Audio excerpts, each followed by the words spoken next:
Throughout my 2 decades in this industry, I have never heard people obsess so much over interest rates. The question is, why? The fastest spike we've seen in history. Now we've got a 20-year high right now in the mid-sevens as we sit here. But there's light at the end of the tunnel. How are the current interest rates affecting buyer behavior? 3 out of 10 or even 4 out of 10, unfortunately, they're on the sidelines just because interest rates to them are too high. But the other 6 or 7, if they can afford it, they realize that it won't last forever and they're still living life. And could we experience buyer chaos within the next 12 months? They talk about the psychological watermark being right in that mid 5% for the interest rates, which would, according to the National Mortgage Bankers Association, that puts us at about second or third quarter 2024. So get ready, lock your doors. There's going to be a huge... It's going to be chaos again? Yeah. We're doubling down on the topic of interest rates. Where are they now and where are they going? With Brad Goulet and Stig Sandell of Bell Mortgage. So today I'm joined by Brad and Stig from Bell Mortgage. You guys had me on your podcast here a few months ago on quite the time, so I thought I'd return the favor. And one of our highest rated episodes. I'm sure. Yeah, sure. Yes. Yeah, you had 10 viewers on that one, so listeners. But you guys are industry veterans. You've been doing this 20 plus years. You're with Bell Mortgage, one of the most respected mortgage and banks in the state and in the Midwest. And wanted to have you on just because I think we're in the middle of one of the most, I think, uncertain times in the industry. And I think the hottest topic, as we met down here in the lobby, we talked a little bit about this. Never in my 25 years have I seen rates be such a hot topic. Even outside of real estate, it's all people want to talk about is interest rates, right? Because they've gone up so fast.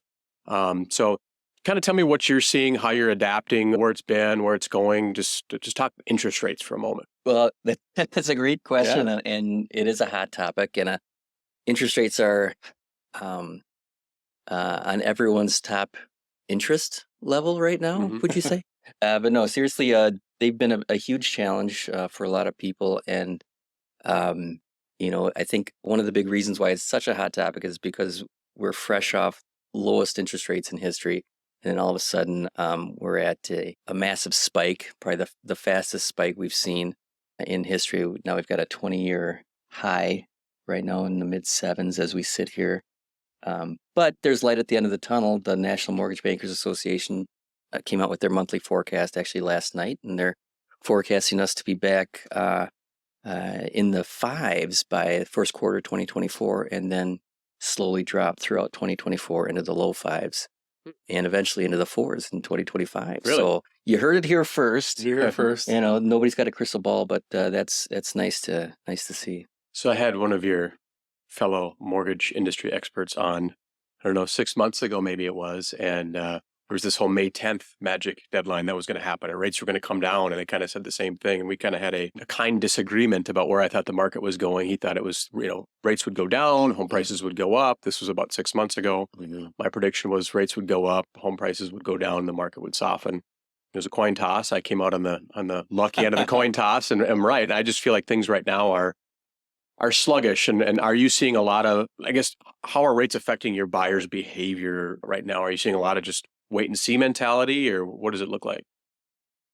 I think if we talk to 10 people, 10 of our customers, that 3 out of 10 or even 4 out of 10, unfortunately, they're on the sidelines just because interest rates to them are too high. But the other 6 or 7, if they can afford it, they realize that it won't last forever and they're still living life or doing what they needed or wanted to do. But I would say 30 or 40% of them are affected. The other 60 or 70 are still going on with their life event, so to speak. And they don't love it, but they realize the rates won't last forever.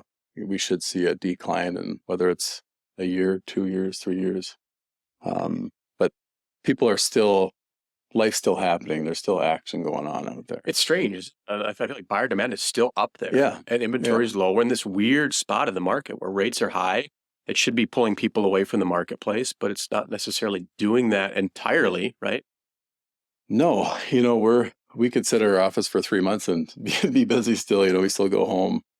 The work days are long. We're busy. There's stuff happening now. The industry as a whole is down. But if you work with the professionals, people that are doing business, like there's stuff going on. Every day people come up to me and they almost feel sorry for me. Are you okay? Is everything okay? Right. Yeah, we're Maybe it's for okay. other reasons. They feel Yeah, for other reasons. We're busy. People are moving. People are buying. There are life events that just dictate people having to move. My neighbor just put his house for sale, and he's moving to Milwaukee. He was working at 3M, and now he's going to move to Milwaukee. So, but yeah, divorce, downsize, other life events just happen. And, rates, the nature of rates is to go up and down. And we're at one end of the pendulum swing right now, and it'll swing back. And, we're only, like we say, we're only maybe 9 to 18 months away from refinancing back to those pretty low rates. Yeah. Are you seeing it affect certain market segments more than others, certain types of buyers more than others? Well, that's a good question. Yeah, I would say the first-time home buyers have been affected the most just because they they maybe don't have as much saved for a down payment. Not that you need a down payment, but that, when they're looking at their $300,000 house or $250,000 house at 3-4%, it's a lot different. They're now looking at 175 at 7%. So those are the people I feel sorry for the most, the ones that were just barely qualifying. I would say they've been affected the most. There are still lots of first-time home buyers, but the ones that were just able to become a buyer versus renter at a certain price point. Yeah, I think that's the segment where the interest rates made it. We had people a year ago who were qualified at 4%, and then all of a sudden rates went up to 5.5%, 6%, and all of a sudden they weren't qualified anymore. So they really couldn't buy a house. Now, people in kind of the higher segments, it becomes more uncomfortable for them to buy a house because interest rates have gone up. It's just more expensive, but they can still do it. But yeah, it's those first-time home buyers that are right kind of on the edge trying to scrape into their first house. And unfortunately, this is a tough market for them. Yeah. So what are you doing? Anything in particular to kind of help your clients navigate? You guys aren't your typical mortgage brokers that you're just trying to sell them through it, right? I mean, what are you doing to kind of counsel your clients right now and navigate through these kind of uncertain times? Yeah, I would, as each client, each family is different, right? We all have different variables going on. We just try and treat them like it's our situation and say, okay, here's plan A, B, and C. You don't have to do this, but if you're going to go forward, here's what we recommend and here's why. We're doing a lot of buy downs, and a buy down, instead of getting 7%, you could do a 2-1 buy down and start at 5% year one and get 6% year two. That might be enough to help someone get over the hump or be able to afford that if they're going from a $300,000 to $500,000 house. Just that enables them to make the transaction happen. So tell me, just for somebody that doesn't know, what's a buy down? Great question. A buy down is if rates today, for example, are 7%, the buyer or the lender can buy down the rate. They would pay actual money to buy down the interest rate from 7% to 5% for year one and 6% for year two. So let's say on a $400,000 house, that might cost someone $6,000 or $7,000, and the seller or the lender would have to pay it. Okay. And in a lot of cases, you're seeing sellers pay that in this market because maybe they need to move their house to move on to their next house, right? Yes. Okay. Case by case, for sure. Okay. Yeah. And then at the end of those 2 years, it goes back to just the market rate? Right. It adjusts back to market rate. And after year one, if rates were to drop to, let's say they drop 2%, they would actually get a partial refund to use those funds that they could apply to a refinance. Oh, interesting. Yeah. Has that been a pretty popular product? It was really popular when rates shot up at first. It went away for a while, but it seems to be back now. We're doing more and more of them. Yeah, you're actually seeing a lot of builders are actually factoring it into the price of their homes, and that's why you're seeing a lot of advertising for sort of below market rates. It's because it's been built into the price of the home. Interesting. Yeah, because they're the builders and the sellers of the house. But we've got a lot of agents who. Every once in a while they'll get a house that maybe gets a little long in the tooth on the market, and maybe we'll suggest, well, instead of dropping the price $20,000, you can offer a 2-1 temporary buy down that'll only cost the seller $7,000. Yeah, and all of a sudden you've got a much more palatable monthly payment for a potential buyer, and that can help move some log jammed properties. Do you have a statistic or how do I put this, or if I was a buyer a year and a half ago when rates were at 4.5, and I'm a buyer today, rates are almost 7.5. And how much does that affect my affordability? Is there a ratio per 1%? But that's like every $100,000 costs me an extra what?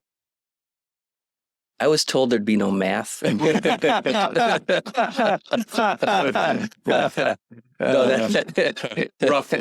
does that pull me out of the, like, do I go from buying a $600,000 house to maybe affording a $450 today? I hesitate to give you the exact numbers on that. Actually, you know what? I've got it here, Brad. Do some time filler. I've got actually. I've got a slide. Yeah. Do the box. Do the mime in the box. No, it's funny you say that. I think that's a question a lot of people ask, right? How does that?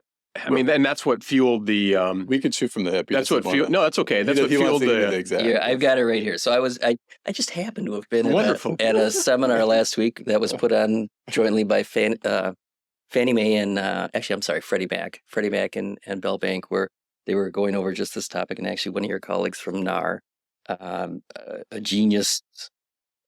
Not my colleague. He was a genius. Okay. He was a smart guy, but in a room full of lenders, that's not too tough. But anyway, he had a slide that he was showing. He was going through all the metrics and everything of the past year. And he said he had one that was called The Housing Market Explained. And it shows in 2021, a house that costs $600,000 at a 3% interest rate gives you a payment, principal, and interest of $2,024. That same house with a price drop of $10,000 from $600,000 down to $590 at a 7% interest rate has a mortgage payment of $3,140. So that's about $1,100 a month in payment, which is, that's a 30% hike in payment for just that type of house. So yeah, it's significant. It's real, and it's keeping people on. It is keeping people on the sidelines, or maybe making them think twice about. Yeah, I would say it's a good 20-25% reduction in buying power that we're seeing. Okay, that's good. That's good. Interesting. Get it? Yeah, I heard this analogy the other day, and maybe you guys agree or disagree with this, but. Right now, I mean, with rates going up, there's this kind of rubber band effect where they're pulling back on the market like this. Rates are going up, they're going up, they're going up. Buyers are back like this, and they're going to release those rates into the low 5s next year, and they're going to release that rubber band. And the buyers are going to come pouring back into the marketplace at some point in the next 12 months. Nobody knows when that is, but when and if they do that, it's going to be chaos again. Is that something that you're feeling in your industry as well? Or? Yeah, in fact, it reminds me of back in 2008. But instead of the rubber band analogy, they called it a coiled spring. Yeah. And there was so much pent up demand back then, but no one could. It couldn't really be realized just because the market factors wouldn't allow it. And then once everything kind of cleared out, then you saw 2010, 11, 12, where things just went bananas. Mm-hmm. And I think we'll see that again. And they talk about that the psychological watermark being right in that mid 5% for the interest rates, which would, according to the National Mortgage Bankers Association, that puts us at about second or third quarter 2024. So get ready, lock your doors, hide your women. There's going to be a huge... It's going to be chaos again? Yeah, a big fight. I hope we don't get to that whole waiving inspection, giving up your firstborn, blood sample to get a house. That was just, I hope that doesn't happen again. But we get that question a lot. Well, back to the 10 customers, 2 of them will say, I'm waiting until the crash happens. I'm like, well, once we explain the crash isn't going to happen, lending isn't broken. Once we explain that, when rates do drop, there's going to be a frenzy. They're like, oh yeah, good point. So the lesser of 2 evils, if you can afford it, is put your name and title now and own something. Chances are, whether it's like you said, 6 months or 36 months from now, the cost of buying that home, whether it's 1% more or 10% more, no one knows, but I can't imagine it's going to be cheaper, to buy that home, and whether it's in 6 months or 3 months from now or 3 years from now. Yeah, I don't see prices going down. I think as rates go down and affordability goes back up, I think you'll see prices go back up. And it's not like 15 years ago, 2007, 2008, where, like Brad said, lending was broken, and there were so many people with negatively amortized loans that owed more on their house than they could sell it for. So they couldn't move, rather than just not wanting to move. So it's a completely different dynamic than 15 years ago. And I think we'll see, but I think we will see a surge of demand, as it were. Yeah. So if you were in my shoes as a realtor, I'm going to ask you to be a realtor for a minute. Yeah. I know it hurts. You're going to have to go down an IQ level here, but go up in pay grade. And somebody came to you and just said, I'm thinking of selling my house now. Should I do it now or should I wait? What would your advice be from your perspective and your knowledge? I think everyone's situation's different. I think some people say, oh, now is the best time to buy or sell. Some people say now is the worst. And I think realtors say that no matter what the economy's doing, right? Well, not all of them. I think if you take a real pragmatic look at it and, take the economics out of it, which is hard to do because it's an investment, but it's your life, it's your family, your kids are only going to be at this age for a certain time, so I think you can't just throw a blanket over it and say, now is a good time to buy. Now, if you're an investor, that's a whole different, if you're just speculating on real estate, then I'd say, now is a good time to buy because like we just said, values our prices are depressed a little bit just because the cost of money is higher. So if you're looking to make an investment, you want to buy low, right? Yeah. And I'll answer the sales side. The selling part, is it a good time to sell? It just depends on the person and their situation. That's the kind of the holistic approach we take. But people are getting a lot more for their homes even now. I know maybe not as much as 6 months ago, but compared to 1, 2, 3 years ago. So if that next step, that buy makes sense, or it's definitely not a bad time to sell. That's for sure. It's a strange market. I mean, I was talking to somebody the other day, and I feel like you could put 2 identical homes on the market next door to each other. Yeah. One would go into multiple offers and sell overnight. The other one would sit for 30 days. Right. Agreed. It's really strange. Right. I just can't. I think it's one of the hardest things to do is answer that question for somebody. Yeah. And I think your answer is great. It just depends on, is it right for you in your life right now? Right. Well, and if the one next door isn't moving, then what do? You put the 2-1 temporary buy down. Absolutely. Seller notes, right? So we talked about predictions. We talked about rates. I mean, that's kind of the hottest topic right now. I started this podcast just because of my frustration, I think, with my industry, and I just lack of professionalism, lack of expertise. The last 2.5, 3 years of the real estate market's just been flooded with people getting their real estate license. I personally love this market, absolutely love it. The value of a good, professional, knowledgeable mortgage broker and realtor is now more than ever. It's exposed. It's fantastic. I love it. Right. I know the newer agents that really were doing put the sign in the yard, put it in the MLS, it'll sell. They're struggling right now. And of course, all of our numbers are down. We're not going to lie, but at the same time, it's fun to navigate these challenging times in some ways for me. So, from your perspective, just talk a little bit about the real estate industry and what you think kind of needs to change in our industry to make it better. And what do you see separates a good realtor from a bad realtor, good lender from a bad lender? Talk a little bit about that. For sure. Well, I mean, I hear this from you guys all the time. The licensing requirements, it sounds like maybe if they were the standard was a little higher possibly, or lengthier. So it's not hard to get your license. That'd be one thing. But, we do see a lot of agents, and the good ones, it will become our friends. They're great people, but the people that are successful, or if you're looking to hire a good agent, are the ones that truly treat it like a career. They're in the office, so to speak, or wherever they're working, but it's not a fly by night. They eat, sleep, and breathe it. They're professional. They look the part, act the part. They're not just trying to sell you something. They're going to give you advice. No different than going to a good doctor, right? And if someone's putting in that time, that their experience comes along with it, and they're just better than the rest due to putting in that time, effort, and professionalism and all that. Yeah, I think you hit it on the head. It's you want to work with someone who's an advocate for you and not just trying to sell you something. And I think most realtors are like that. I think most people want to help people. That's why they get into this business. They're very social, and they like to talk to people and help people. And I think on the lending side, I think what needs to happen, and you saw you saw this correction made again 15 years ago, and I'll keep, shows how old I am. I keep referring to the past. Back in my day, but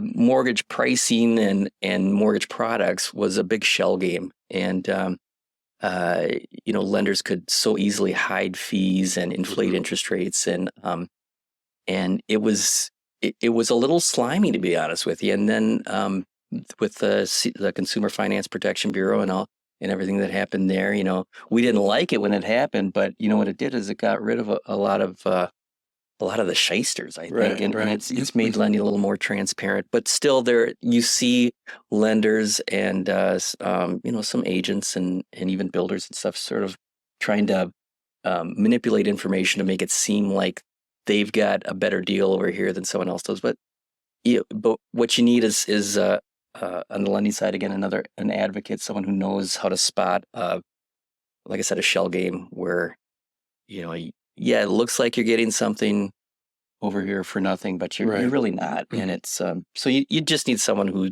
knows how to sort of navigate through that minefield. Last question, and I'm going to get just political for a minute. And you don't have to take a side. You don't have to take a side. Can we talk about religion after that? Absolutely. Because I've got some thought. I'm getting asked this question a lot, and we're all have been through many, many election cycles, right? What impact do you think that will have on mortgage rates, real estate? Next year we're going into election year. What kind of impact do you think that will have on things? Yeah, I mean, election years historically rates drop. They just do, right? Politicians by trade, everyone wants to tell you what they're going to do for you, the people, so to speak, and make everything better, which means in turn interest rates will probably drop, which will be good for people that are waiting or on the sidelines or want to refinance. I mean, that's a good thing. But on the flip side, for people that are maybe thinking about selling in a year, buying in a year, there's going to be more buyers. It's going to be there'll be a little bit, how impactful that frenzy is going to be. No one knows. We don't know if it's going to be like last year. I don't think so, but there'll be more people at the table trying to get that property, I would imagine. Yeah, and I think we're in a sort of a unique situation with this election cycle because we've got sort of an aligning of the planets, right? Where we're about 12 to 18 months away from the election next year, or probably 12 to 14 months, I guess. If I can do my math right here, I don't have my calculator. But we're also at a point where we're at the brink of inflation hitting the Fed's target of 2%. Now we're at between 3 and 4.5, whether you're looking at core CPI or not. So we're almost there, and so I think, like I said, those things are going to coincide where you're going to get. We've got a president who's going to be seeking a second term. So when an incumbent is in the race, then I think what we see markets I think we'll see gas prices drop.